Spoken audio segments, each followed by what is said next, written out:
So this is going to sound like absolute blasphemy.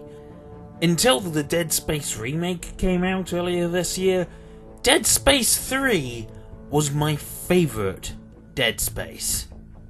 I have at least 135 hours on Dead Space 3, but I know that doesn't sound like a great deal of time, but I spent a lot more time playing this game when I didn't have a permanent internet connection. I have to be super honest here, I love this game to bits. Especially the whole idea of the sovereign colonies. I love that little bit of world building that's 200 years before the events of the main games. There was this other government that was either the government of everything or potentially a sort of secessionist government. Things are a bit foggy even now. I think sovereign colonies was meant to also encompass Earth rather than just the colonies. I don't know. It's weird. With a remake of Dead Space 3 quite possible in the future, I thought I'd take the time to examine one of the details about this game that I really enjoy, and that's the entire part of the Sovereign Colony's fleet in orbit of Tau Volantis. I love these ships, I really do, though obviously due to the co-op factor, don't get to see a lot of the inside of the Brusilov. Over the years, I've gone over these ships with a fine-toothed comb, and discovered that there's a few details that are kind of wrong. It's like the two departments between art and level design just weren't communicating with each other, because the level design does not match the exterior, well, models of the ships. Something is just off with each one of these vessels, and that can be easily fixed in a potential remake by just, well, expanding some of these ships, making them bigger, allowing you to explore a bit more, which is something I would have loved to be able to do, because there's so much of ships like the Roanoke that you just don't get to see because the doors aren't working. So speaking of the Roanoke, we're going to start right here in this opening sort of area where you can see this cargo hold and specifically the cargo doors right there. You saw they were bright yellow on the outside. And here is that exact same cargo door from the outside, and you can see it's white, and the design of the thing doesn't quite match. Seeming to be made out of 3 pieces, 1 half circle and 2 quarter circles, instead of 4 quarter circle pieces. Next up is the most recognisable room on the Roanoke, and that's this sort of central hub in the sort of command centre or engineering section or whatever they called it. It's this room that gets used as the weapon crafting arena, with the doors leading from that cargo loading area being used as the spawn location for all of those different necromorphs. As you can see, this room has this rather unique sort of tapered roof, but unfortunately it simply does not exist on the exterior model of the Roanoke. The hub also has this door leading to the personnel crossover tube, with this power cell that's locked in position. You can't get it out or anything. It's a completely useless power cell, and it makes you wonder what might be beyond that door, potentially, if there's a model back there. Here's the same rough location on the exterior of the Roanoke, based off of what we could see out of the window right next to the crossover tube door. And you can see that there's that great big sort of window area. There's this breakable window as well that's full of loot boxes. Got that sort of almost a control oversight area. I mean, that's not really what you call it, but it's just doesn't match the design of the room we were just in. The interior design of the ship starts to get real messed up. once you get into the ring section, just beyond the great big cargo door.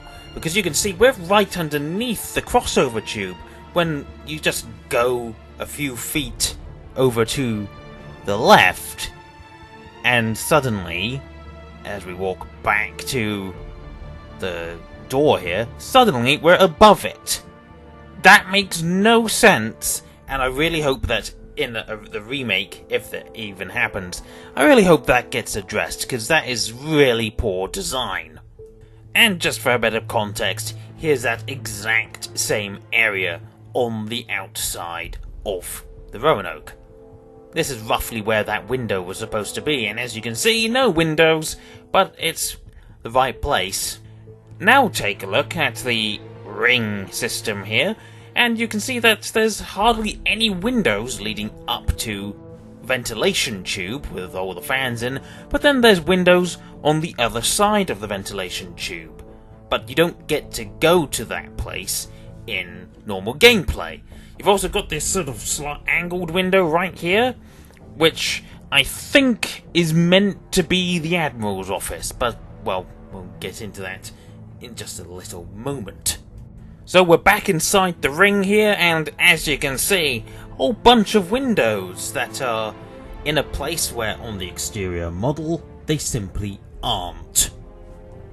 But then you get this area that doesn't have any windows and makes you wonder exactly where on this ship this is meant to be. Now, sure, it could just be that they've compressed the interior model to give the impression that you're travelling further than you really are, and, you know, I get that.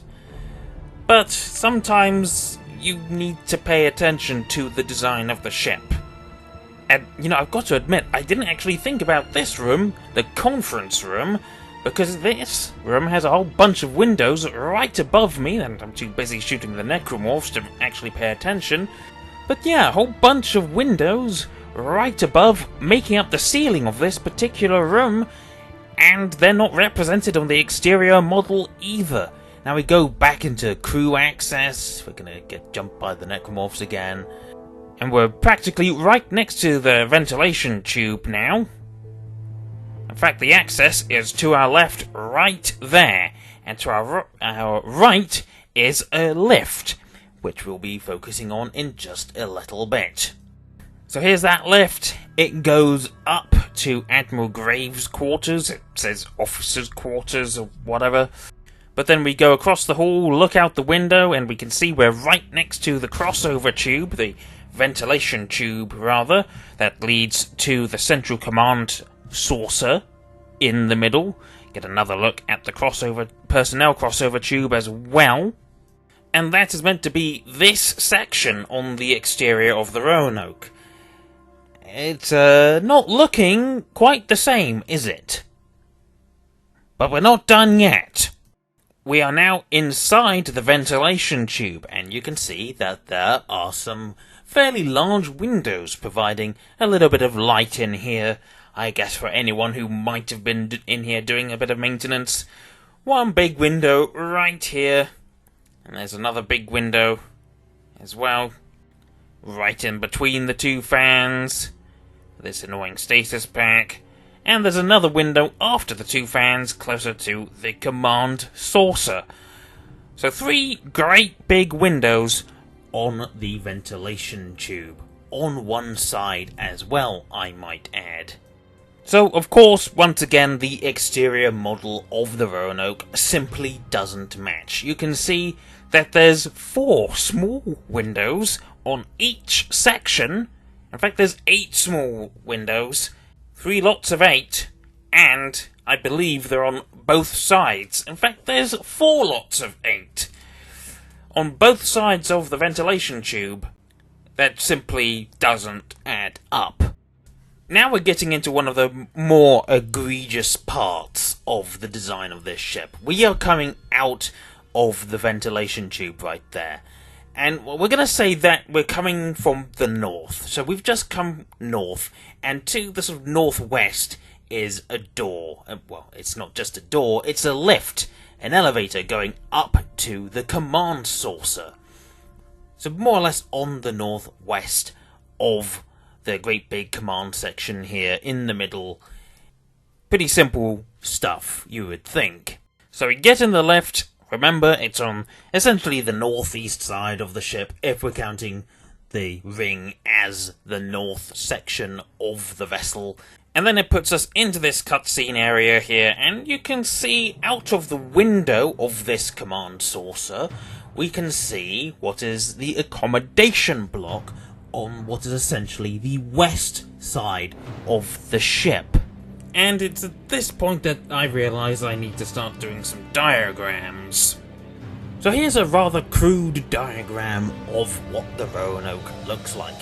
On the left we've got the engineering/cargo section that Isaac and the crew of the Eudora arrive in Chapter 3.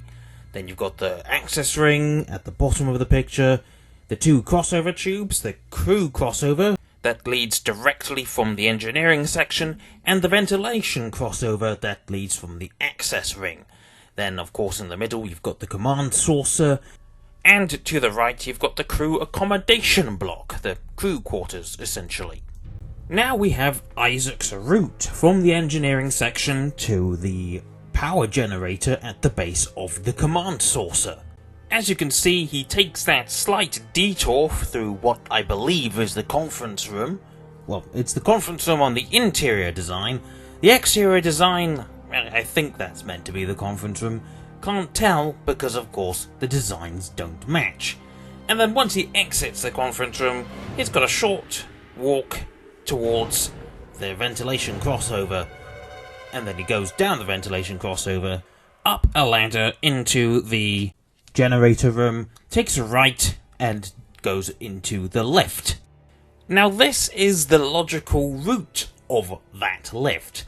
Isaac gets into the lift, and to activate the controls, he has to face towards the door, and, go up the spire to the command saucer. That's what the arrow stands for, the direction that Isaac is pointing as the lift doors close. And at the top of the saucer, the direction that he should be pointing as the doors open. That's where Isaac should be. So once the cutscene finishes, we get the opportunity to explore the command saucer a little bit. And as you can see, it's quite small compared to what's actually on top of the external model. Which means this can't be the command saucer, unless there's some area underneath. And here's the proof that we are looking out towards the accommodation block, which is more or less directly in front of the lift that Isaac has just come out of. And that right there is the crossover tube, the ventilation crossover, that we've literally just come out of. So this is how Isaac should be oriented. And here, annotated in red, you can see how it actually ends up being. It seems that the left did a twist, moved side to side, and maybe went up at an angle a bit, and then plonked him out onto the command deck, facing in a completely the wrong direction. But the ridiculousness doesn't stop there. Because if we go back and look in the direction we've just come from, it implies that we've used the crew, the personnel, crossover tube. And not only that, but that Norton got to the command saucer via the ventilation crossover tube. So this entire cutscene implies that Isaac's route was this. A much more direct one, straight from engineering, through the personnel crossover, and up the spire into the command saucer. That lends credence to the theory that maybe this door in the main hub had something to do with the game's development at some point, hence the existence of this unusable power cell. Maybe instead of going through the access ring, he went through the crossover tube instead, right from here. But I guess we're gonna have to wait until someone creates a no-clip for this game, and allows us to go through that door and see if there is indeed anything on the other side. So now we're back in the access ring, and guess what we're going to do now? We're going to go up in this lift to the Admiral's quarters. The issue being, of course, that right where that lift is, there's literally nowhere for it to go up. It's literally can't go anywhere. Are we supposed to believe that the Admiral's quarters exist in some nether realm, in void space or something, gravitating around the Roanoke? No, because this is the view that Isaac gets when he finally gets up there. Just having a look around, trying to get some view of the ship. We've got this strange curved window. None of these windows exist on the exterior of the ship. And if we take a better look outside, we can see another ship. And that, ladies and gentlemen, is the CMS Brusilov in the distance. It's one of the only places you can get a good look at the Brusilov on any ship of this fleet.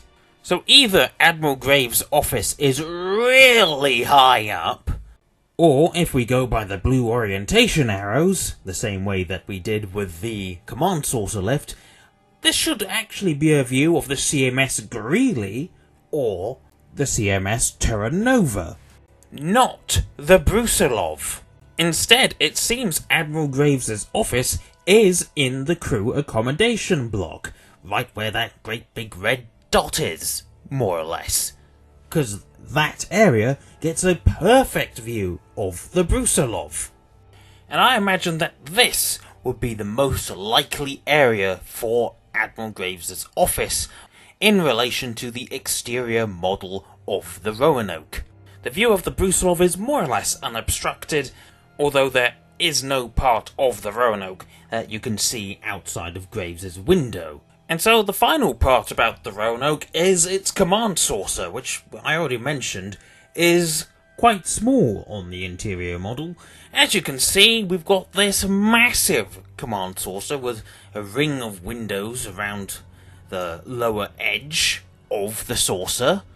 But all we can explore is this one tiny room, which it doesn't even really seem to be at the top of the saucer or even underneath it, because it seems to be the entirety of the saucer. It's completely tiny compared to what you can see on the outside.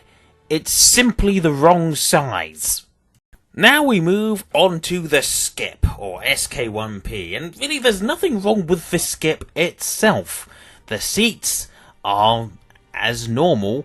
It's more the travel cinematics you get that serve as the loading screens between each of the ships.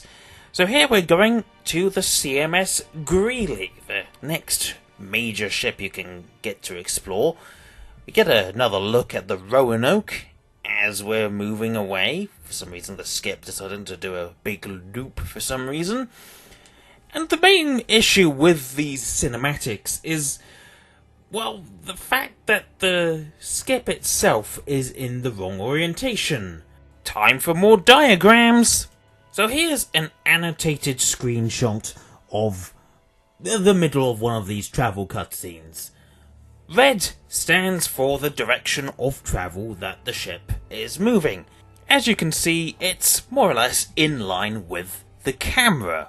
Meanwhile, in yellow is the direction that the skip, and by extension Isaac, is pointing, off to an angle.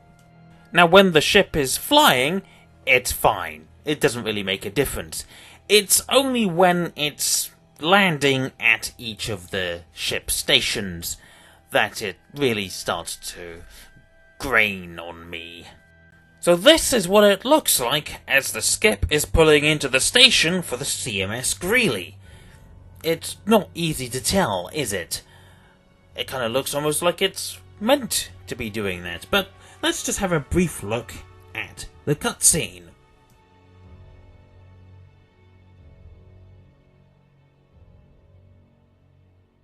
It almost looks alright, as if it's fine, but the ship is still at that little bit of an angle.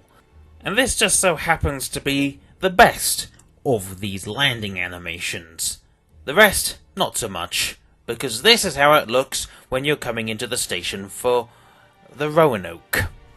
Perhaps the ship is coming in from the left and it'll straighten up? Nope. It's coming in from the right, over angles, and does a Tokyo drift into the platform, but it's mysteriously perfectly aligned when you get out of the skip. Here's how it looks when you're pulling into the Brusilov station, and it's more of the same. Though I will admit it does at least look like it's straightening up towards the end. And finally, here's how the skip looks as you're pulling into the Terra Nova. The direction of travel, the angle that the camera is pointing in, is also the direction that the Terra Nova is pointing in. And yet the skip is still permanently drifting, and then it goes up into the station at that same angle, but doesn't appear to correct its angle, meaning it should theoretically be crashing into the tram station.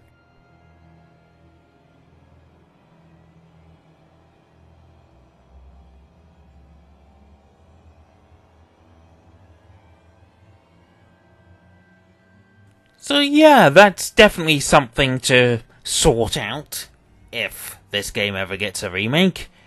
Make sure that the orientation of the skip actually matches what it looks like on the cutscene, if it even gets done that way. Who knows, maybe the skip will be completely omitted, but it's a little bit of a character in itself almost. It would be a shame to lose the skip. It's time for our next victim, the CMS Greeley, and by extension its sister ship, the CMS Brusilov. There's not much to go on about these vessels. Most of the time, you don't get to see windows on these ships. Instead, there's only really one place with windows, and that's pretty much the entrance area after the airlock. That's this place right here. And you know what? This area, facing towards what I believe is the bow of the ship, or the front, if you want to be a bit less maritime, those windows pretty much exactly match how they look on the exterior, though we do have this mystery door. The exterior model certainly is wide enough, but it begs the question, where does that door go?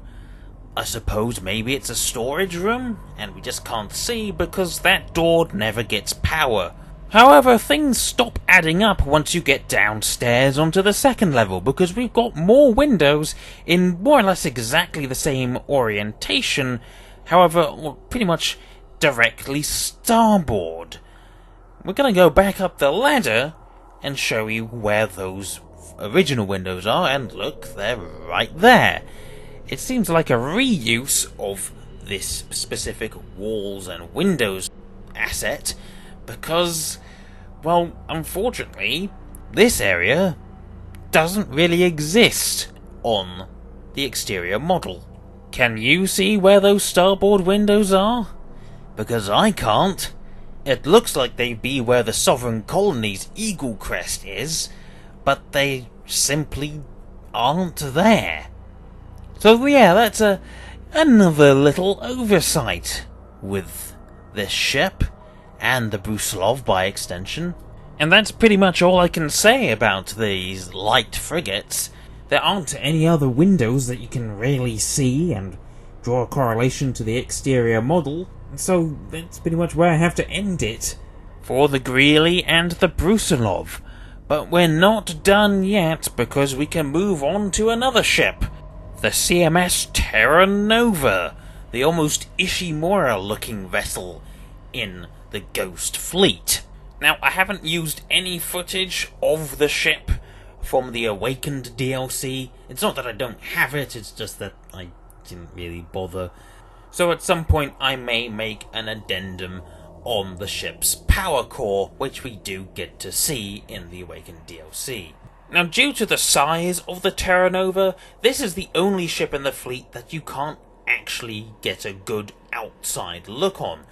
You spend the entirety of the 0G sections on this ship in the cradle, as it's called. And speaking of the cradle, there's the tram tracks and there's Cradle Ops, where you spend a little bit of a puzzle section removing cargo off the tram tracks to allow the tram to pull into the station. Here's the tram, and its design is quite different on the exterior model of the Terra Nova. You can see the doors look like they belong almost on a bus, or hell, they look like the kind of doors you might push open with your bare hands. And this is meant to be the front of the tram. It just doesn't look like it should.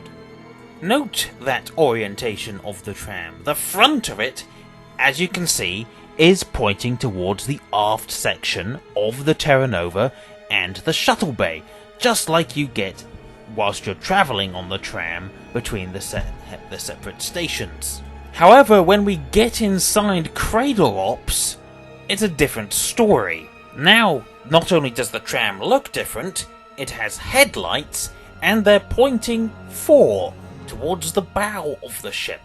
But then we get the actual opportunity to travel on the tram, and look, the door is now a sliding door, and it's a single piece sliding door.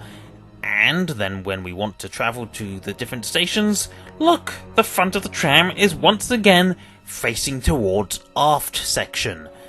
It's almost as if they couldn't make up their minds as to what direction the tram would be facing. And then there's the tram tracks themselves. As you can see, there are two secondary tram tracks full of cargo. In fact, the design of the tram even has these sort of extra, almost hooks, rails, to run on those cargo tracks. And there's this entire lifting arm mechanism to move the cargo off these cargo rails and on, well, into the freight section, the cargo section of the ship. It should not be a surprise to learn that these additional cargo rails and the cargo system simply do not exist on the exterior model of the Terra Nova. Nor does the cargo on said cargo tracks. That entire section seemed to have been a very last-minute addition, almost, because it's simply not here on the exterior. I just flogging a dead horse here, aren't I? You can see very clearly there's only a single monorail at the top. There's no additional tracks, there's no cargo, nothing. Another minor detail whilst you're travelling inside the tram, you'll note that as you're heading towards the conning tower station, it's got this neat little label right there saying conning tower station, but just before you arrive. I don't have any good footage of it, but I will tell you right here, right now, that neat little label isn't there on the outside. Now for a brief detour into thematic elements that could use a refresh in the Dead Space 3 remake, should it ever happen, is about the flight recorders for the CMS Corsair. They talk about picking up some flight recorders from the derelict ships, and for some reason, Buckle suggests that you get these flight recorders from satellites that are hanging around the Roanoke with solar panels. Why on earth would the satellites have the flight plans? The flight recorders should come from actual derelict ships. Perhaps we could go to the CMS Shackleton, or just visit the wrecks of other Corsair-type shuttles. That would be nice, instead of stupid satellites. And speaking of shuttles, there's the final Sovereign Colonies Navy ship that you get a good look at, the CMS Corsair, at the end of chapters 7 and 8. We're just gonna have another look at the Corsair's nose here, and you can see that it's a pretty flush meeting between the windscreen and the blunted nose of the shuttle. There are, of course, these three sort of nodules that seem to be providing support for the windscreen supports. However, when you're looking through the cockpit windows, you'll note that it's not quite so flush. The nose seems to stick out a bit, and it seems for gameplay reasons, the central support pillar of the windscreen has been moved over to the right a bit, giving the interior version of the windscreen this kind of misshapen look to it. outside again, and we're going to take a look at these starboard windows, which are these sort of little alcoves for crew to sit in. As you'll note, there are 2 sets of windows here, 2 pairs, 1 for each alcove. Meanwhile, on the other side, there's only a single pair of windows, as there's only a single alcove and the airlock. Once again, however, the interior doesn't quite match, because the Corsair has no second passenger alcove on the starboard side. There's just 1. Where the second one would be has a flat wall. There's nothing there, aside from some equipment of some kind.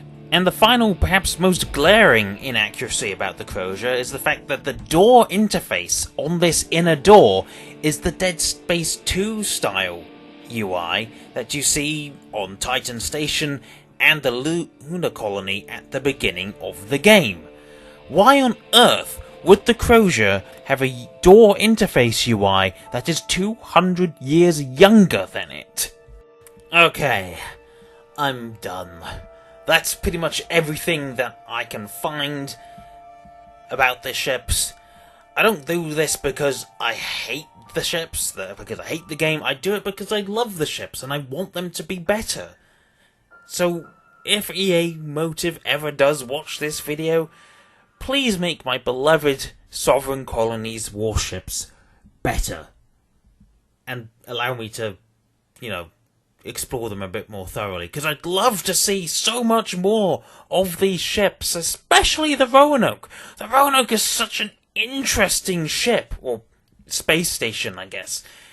There's so much here that you could look at, and you just don't get the opportunity. It's just closed off. Please, Motive, let me explore my babies. Especially the Brusilov. Don't get enough of the Brusilov because of the bloody co-op. Until next time though, thank you for watching everyone, and good night.